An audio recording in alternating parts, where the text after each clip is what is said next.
بسم اللہ الرحمن الرحیم۔ فخر دو جہاں محبوب رب کائنات آقا حضرت محمد صلی اللہ علیہ وسلم کی مہر نبوت کیا تھی؟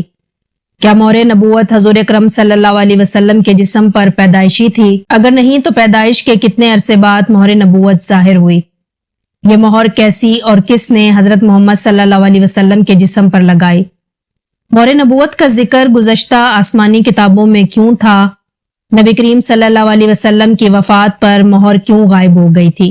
دوستو، ویڈیو میں ان تمام سوالات کے جوابات صحیح حدیث مبارک سے دیے جائیں گے۔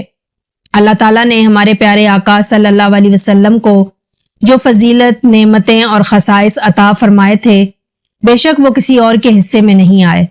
آپ صلی اللہ علیہ وسلم کو دنیا میں عطا ہونے والے اوصاف میں سے ایک اہم مہر نبوت ہے، جو کہ آپ کے منفرد شان اور خاتم النبیین ہونے کی دلیل تھی۔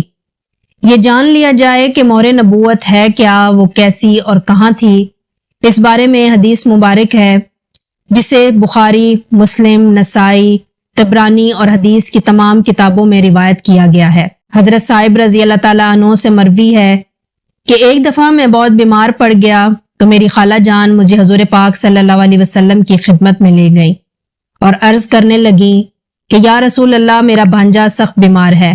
یہ سن کر نبی پاک صلی اللہ علیہ وسلم نے میرے سر پر اپنا شفقت بھرا ہاتھ پھیرا اور میرے لیے برکت کی دعا کی۔ پھر نبی کریم وضو فرمانے لگے تو میں نے آپ کے وضو سے بچا ہوا پانی پی لیا اور حضور اکرم صلی اللہ علیہ وسلم کے پیچھے کھڑا ہو گیا تو آپ صلی اللہ علیہ وسلم کے دونوں شانوں کے درمیان مہر نبوت کو بغور اپنی آنکھوں سے دیکھا، جو کہ کبوتری کے انڈے جیسی تھی۔ دوستو، اس سے مہر نبوت اس لیے کہتے ہیں کہ گزشتہ آسمانی کتب میں اس مہر کو حضور اکرم صلی اللہ علیہ وسلم کے خاتم النبیین ہونے کی علامت قرار دیا گیا تھا۔ وفات کے وقت یہ مہر شریف غائب ہو گئی تھی۔ حضرت جابر بن سمرہ رضی اللہ تعالیٰ عنہ فرماتے ہیں، میں نے سلطان دو جہاں صلی اللہ علیہ وسلم کے دونوں مبارک شانوں یعنی کندھوں کے درمیان مہر نبوت کو دیکھا، جو کبوتری کے انڈے کی مقدار میں سرخ ابھرا ہوا گوشت تھا۔ دوستو، یہ مہر مبارک آئی کہاں سے؟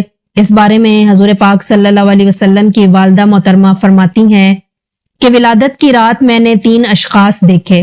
ایک کے ہاتھ میں چاندی کی سرائی تھی، دوسرے کے ہاتھ میں سفید ریشم کا ٹکڑا تھا۔ اس نے وہ کھولا اور اس میں سے ایک مہر نکالی۔ اس کی چمک دمک سے دیکھنے والوں کی آنکھیں چندیا گئی۔ اس سرائی کے پانی سے اسے 7 مرتبہ دھویا، پھر انہوں نے رسول اللہ صلی اللہ علیہ وسلم کے دونوں کندھوں کے درمیان مہر لگا دی اور ریشم کے کپڑے میں لپیٹ کر کچھ دیر کے لیے اپنے پروں کے اندر چھپا لیا، پھر انہیں میرے سپرد کر دیا۔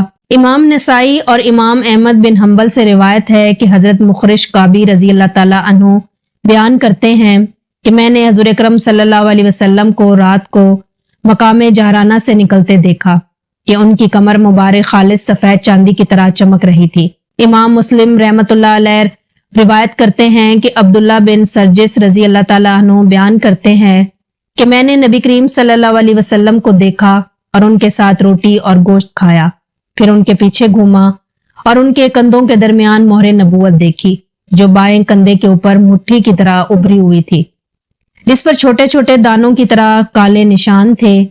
اسی طرح امام تزئی اور طبقات ابن سعید میں روایت ہے کہ شیر خدا حضرت علی فرماتے ہیں کہ حضور اکرم صلی اللہ علیہ وسلم کے دونوں کندھوں کے درمیان مہر نبوت تھی، اس لیے کہ آپ صلی اللہ علیہ وسلم آخری نبی ہیں۔ حضرت عائشہ رضی اللہ تعالیٰ عنہا بیان فرماتی ہیں، حضور نبی کریم صلی اللہ علیہ وسلم کی مبارک پشت کوشیدہ تھی اور دونوں کندھوں کے درمیان مہر نبوت تھی۔ امام مسلم رحمۃ اللہ علیہ نے سمرہ رضی اللہ تعالیٰ عنہ سے بیان کیا ہے، وہ بیان کرتے ہیں کہ میں نے رسول اللہ صلی اللہ علیہ وسلم کے کندھوں کے درمیان ان کے جسم کے مشابہ کبوتری کے انڈے جتنی مہر نبوت دیکھی، یعنی اس کا رنگ بھی باقی اعضائے جسم کی طرح تھا۔ دوستو، صحابہ کرام نے مہر نبوت کی شکل و حیبت مختلف تشبیہات سے بیان فرمائی ہیں۔ کسی نے اسے مسوں کے تل کی طرح کہا ہے اور کسی نے کبوتری کے انڈے کی طرح گول کہی تھی، اور کسی نے کہا کہ مہر نبوت ابھرے ہوئے گوشت کا ٹکڑا تھا۔ بے شک ہر صحابی نے اس کی اپنے اپنے انداز میں ہیبت بیان فرمائی ہے۔ چنانچہ حضور اکرم صلی اللہ علیہ وسلم کی گردن کے نیچے 2 کندھوں کے درمیان ایک پارا گوشت تھا، جس پر کچھ تل تھے۔